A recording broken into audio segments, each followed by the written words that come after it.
Want to speak real English from your first lesson? Sign up for your free lifetime account at EnglishClass101.com.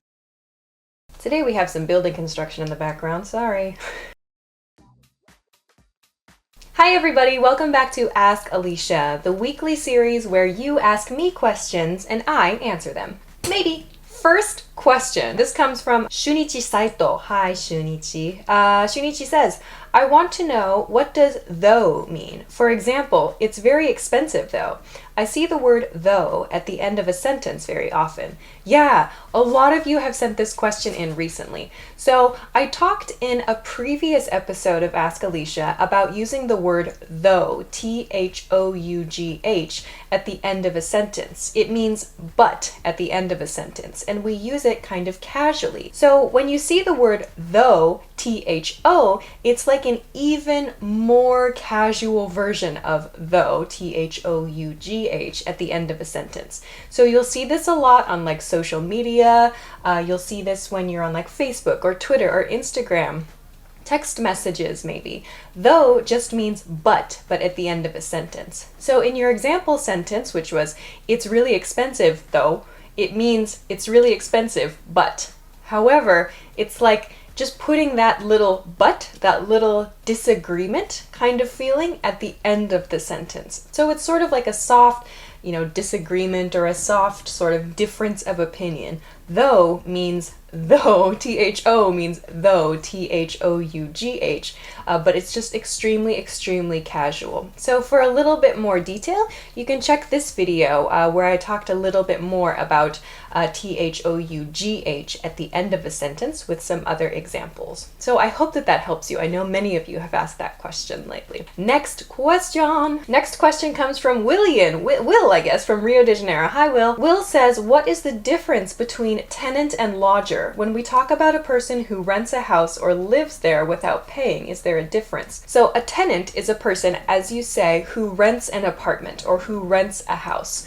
A lodger does the same thing. However, the difference is that a lodger shares the space with the owner of the space. So for example, if I'm renting a room, and the person who owns the room, or the person who owns the building, or who owns the house, for example, they also live in the same space. Maybe they live in a different room, or maybe they live in a different part of the building.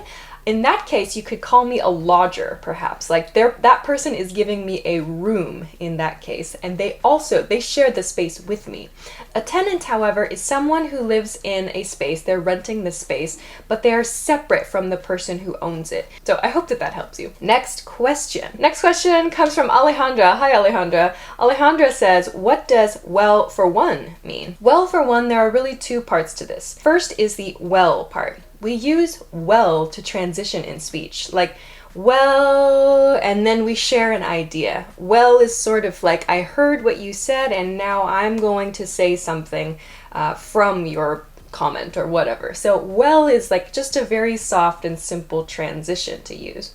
For one, we're using the word one there. This implies that there's some series of points we want to make. So think of this well one as in like one, point number one. And then after that, maybe there's going to be point two, and then point three. So for one, for two, for three, for example. So think of this as the speaker beginning a series of points. Like, well, for one, it shouldn't be this expensive. For two, it's not a very good deal, or something like that. So oftentimes native speakers do forget that we're making lists, actually. I think this is common in any language.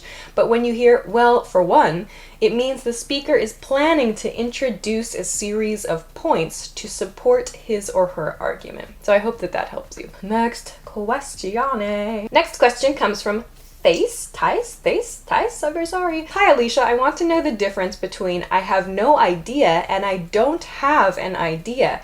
When can I use no or do not? Great question. Okay, let's start with I have no idea. The expression I have no idea means I don't know. I totally don't know. I don't know anything. I have no idea is an emphasis phrase we use for when we don't know, but we just don't know anything. Absolutely nothing. 0%. I have no idea. Where's your brother? I have no idea. When is the homework due? I have no idea. What time is this video supposed to go up? I have no idea. That's not true. I have no idea refers to knowing nothing, absolutely nothing about the situation or about the conversation point. However, I don't have any ideas. You're trying to think of something, trying to create something, trying to make an idea somehow, and you cannot think of anything. So like, for example, what do you want to do this weekend? I don't have any ideas. What do you think should be our next project? I don't have any ideas. I don't have any ideas, or I don't have ideas about something means I'm not really thinking creatively maybe, or means I don't have any new thoughts about what to do next. If someone asks you a question and you don't know the answer, you can say, I have no idea. If you just want to express you don't have like a proposal, or you don't have a plan for something in the future, you can say, I don't have any ideas. Next question. Next question comes from Hafta Mariam Teka. Hafta Mariam Teka. I'm very sorry if I pronounced that wrong. Hafta Mariam says, hey Alisha, when can we use the word would? Aha. Actually, this is a pretty big question, and I think it's better to answer it in a different video. Last week, actually, I made a whiteboard video about some uses of the word would. So please watch for that video very soon. It should be up in the next couple of weeks. So yes, I know many people want to know about would.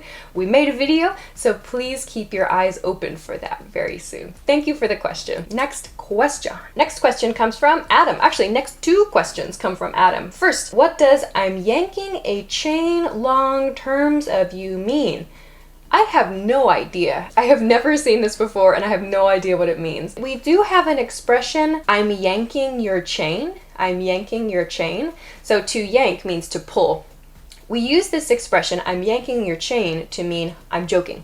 I'm joking. Your second question, Adam, if the word ends in ed, like far-fetched, how do we make the ed sound? Like a T sound or a D sound? Yeah, good question. Actually, also, I just made a video a couple weeks ago about ending ed sounds, about t and d and id sounds for words that end in ed. So there are some vowel and consonant rules for that. That video, also a whiteboard video, should be up on the channel very soon. So please watch for that. I explained, I hope, everything in that video. Please watch that soon when it comes out. Next question. Next question comes from Muhammad Al-Dali. Muhammad Al-Dali. Muhammad says, I want to hear you speaking Japanese, please. You want to hear me speaking Japanese? もし私の日本語を聞きたいなら、ぜひこのビデオをチェックしてください。